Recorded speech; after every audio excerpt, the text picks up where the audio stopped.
শহীদের জন্য আমাদের স্বেচ্ছাসেবক দল যোগ দিয়ে শহীদ বাংলাদেশ দেখবে, শহীদ নরসিংদী দেখবে। থাকবো আমি নরসিংদী জেলা বিএনপির সংগ্রামী সভাপতি সংগ্রামী সাধারণ সম্পাদক খালিদ কবির খোকন ভাই ও মঞ্জুর আলী ভাইকে অনুরোধ করবো শহীদের পাশে যেন একদিন নয় সারা বছর যেন শহীদদের তারা নেতৃবৃন্দ সবাই অত্যন্ত পরিশ্রম করেছেন, সবাই অনেক দূর দূর থেকে এসেছেন।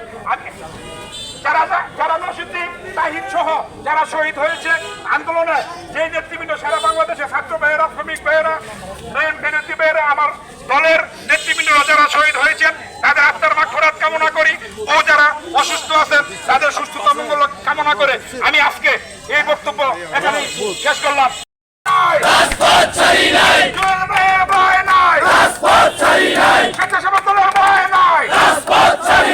সংগ্রামী নেতৃবৃন্দ, আমি আসলে দেরি করবো না। আমি যেই থানা দিয়ে আমি কারো নাম না উল্লেখ করি, সংগ্রামী নরসিংদী জেলা স্বেচ্ছাসেবক দলের নেতৃবৃন্দ যারা অত্যন্ত পরিশ্রম করেছেন, রায়পুরা থানার স্বেচ্ছাসেবক দলের নেতৃবৃন্দ শহর পৌরসভা থানা দেশ ছেড়ে আপনাদের আমাদেরকে ছেড়ে পালিয়ে যায় না, পালিয়ে গেছে।